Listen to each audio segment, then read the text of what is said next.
Hi everyone, welcome again to another video. Now, working on a box of flies for the beginning of the season for myself. This one is for the river, so in this box I'm going to be filling it with basically winged wets, basically spider patterns, soft hackles, partridge and orms, that sort of fly.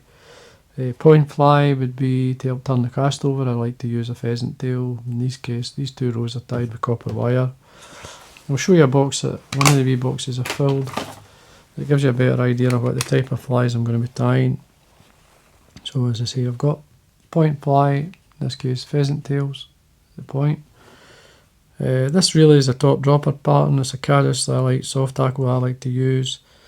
We've got our soft hackles there, with normal, sort of traditional, partridge and orange and so on.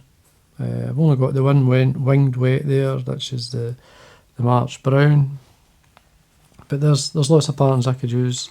So as I say, I'm putting that box together for the beginning of the season, which is only a couple of weeks away now. So I need to get my act together. As long as we get the weather, we'll be able to get out.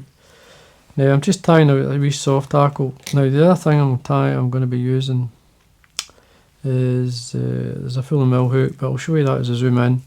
The other thing on this fly I'm going to be using, this is Woodcock wing. The covert feathers are used a lot, soft hackles, these ones. The back feathers, these are really good feathers, you shouldn't ignore these. And this is the feather I'm going to be using. So I'll zoom in so you can actually see. So we'll come in a bit closer. Maybe that's better. Now there's the hook I'm using. Now all these flies are going to be tied. I'm trying out now. This is a standard wire version. This is a 50-25. Now I've got 2 or 3 versions of this. There's the grab gape, looks the same. It's quite a heavy wire, but this is the one I'm going to be using. It's a nice medium wire hook. The grab gape, as I say, I think there's a heavier version of this hook. What I'll do is I'll put links in below the video. I should have maybe looked up before I start tying this, but anyway, I'll show you the hook. But this is the one I'm going to be using. It's a nice wide gape. You can see it there. Now, the difference about it is in the standard hooks is the eye is quite small. You see, it's quite a small eye in these hooks. I'm not sure why they have got it like that, but anyway. It's still okay. I mean, I've no issue with it. As I say, that's a size 12. There's a 14. Looks a lot smaller. I think it's more like a 16 in comparison to it. But that's just the way they come, and what I'm doing is I'm tying in 12s and 14s, so I've got good size difference between them. Now, just to show you, you can actually tie a lot of flies on this hook. I've got a caddis here. And another version here, so you can maybe see it better because there's no hackle in this one. That's the size 14, so it's just a wee bullet head caddis, this one. So there's lots of things you can use it for. As I say, there is a heavier hook or a heavier wire version. So I'm going to be tying this using piezo silk. Now you don't have to use the piezo silk, but in this pattern I like to use this. This is an in-between orange and yellow. It's basically like a sunburst, if you want to call it. If you look at the colour there, the light on it, it's very sunburst-like. So it's a mix between the two. It works really well for especially March brown coming off, but as well as olives. Nice warm colour. So anyway, we're going to start, say a head length away, because there's going to be some dubbing at the head, so I'm making sure I've got enough room there, a couple of mil. I'm going to work the way down. Now it is important that you do wax the silk. You're using silk, protects it, and it just keeps the colour better. So you want to go down, touch and turns, come back up. Hackle, as I say, is there's lots of hackles at the back here. They're lovely and soft, these. If you're ever looking for a nice soft feather, that's what you're always looking for. Obviously soft hackles or spider patterns. Basically, because of the softness of these, they move really well. And the back, especially the back ones, they open out better, so they do. That's why I like to use them. And they still have the same woodcock colour, this nice sort of tan, and well, it's more like a grey than in this case. It's like a tan and brown if you want to call it. And it certainly suits the March Brown. I mean, I've used these hackles and dry flies for the March Brown, mixed them through a hackle and they work. So you obviously secure in the hackle by the point, remove the fluff. You can come in. Now, with an early season fly, you could go lightly dressed, but in a size 12, I like to use up, I like to get plenty of feather in there, and plenty of fibre anyway, especially at the beginning of the season. Reduce it on the smaller sizes, skewer in your hackle, trim away the waste. Pinged out there, nice. Dubbing in the head could be lots of things you could put in the front. I've got a mix here. This is kind of like the Hare's mask. It's got a wee bit of flash in it as well, a wee bit of UV mixed in. Nice and light. You don't need too much. Just what it does, it helps to form like a taper. When this is in the water, you've got a head of the fly, so you've got a tapers towards the back. The hackle sits back, tapered like, adds a lot of movement. I mean, you could easily cast this fly upstream and still get movement in. That's plenty. Just stroke back the fibre, turn off so in the front. A wee bit of dub in there, just take it off. Easiest way to get a nice strong wick finish is just to put some varnish on your thread. And then wick finish. Now, 1, 2 is enough in this fly for, especially a silk. Obviously in the finer threads you can get a good 3 or 4 turns. Trim this away.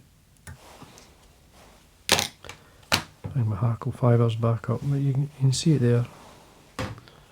There we are. Very simple fly. So, I mean, there's different ways of tying these. I can show you another way. I'll just quickly tie it. And do the same. So to give the impression, the old style, you can go back to some of the early 1700 type fly.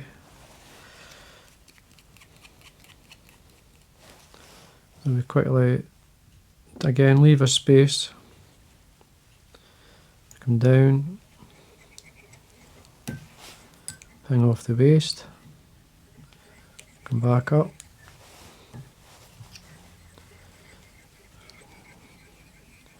Now instead of having the, what do you call it, the hackle to give impression of the wing and legs, you just can use the wing material. So I'm going to take the softer part. These are, if you look down here, there's soft feathers. It's a kind of secondaries, no secondaries. These are more like bigger covert feathers. I can't remember. There's a name for them, but there are the covert feathers. So if you take one of them, you've got a nice right and left. So if I get my scissors, just cut a V in there.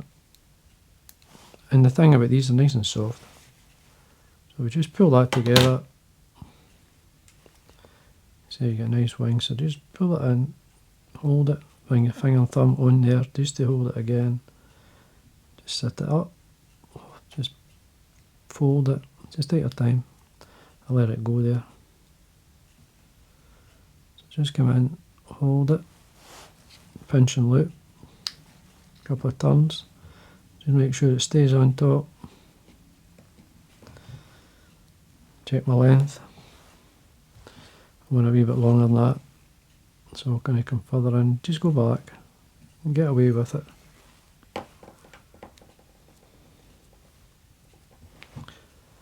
See, that's slightly better. I was getting asked about all these patterns, skews, patterns, and from different parts of the UK. There were certain flies, styles. This is just one. Again, I'll just go back in, get the dubbing. Just lightly dub it on.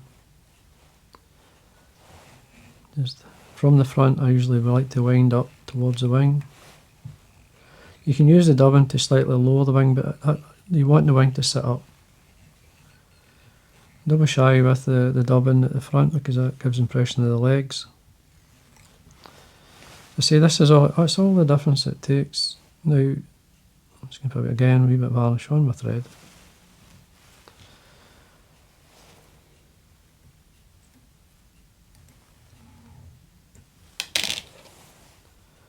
Tighten up. I love tying these type of flies, so I do it. There we go, folks. Now you can just use your Velcro, your dubbing needle, just watch your wing. Like I say, I mean, a lot. I got asked about wings as well recently. A question about the wings, whether we should maybe encourage them to stay together by using a varnish or so. I don't normally do it, but as long as you've got the wing set right and there's some kind of shape, even when you brush it through, or if you start to cast it, it will start to open out slightly. It will come back together in this shape. But there's go. That's another version. So you've got two sort of versions here, kind of styles. So you've got a winged, so you could basically put that. I mean, you could put that in the top and that in the point, because one's more tapered, like more nymph-like shape. But the top dropper point, or you could go top dropper point. It depends how many flies you want to fish. You've got a pheasant tail or a hare's ear in the point, nymph. You could fish these up the line. So that more resistance, less resistance. Points get with the nymph. Just to get your cast balanced right. And this are good patterns, so they are. So anyway, there we are, folks. I'll put these both together so you can see them. Two simple flies, two different styles. Same material really. Slightly darker wing, but good for the March brown in this fly. It's a summer month fly as well. You reduce this to quite a small fly and it'll work. So anyway, I hope you enjoyed that. And like always, thanks for watching. Until next time.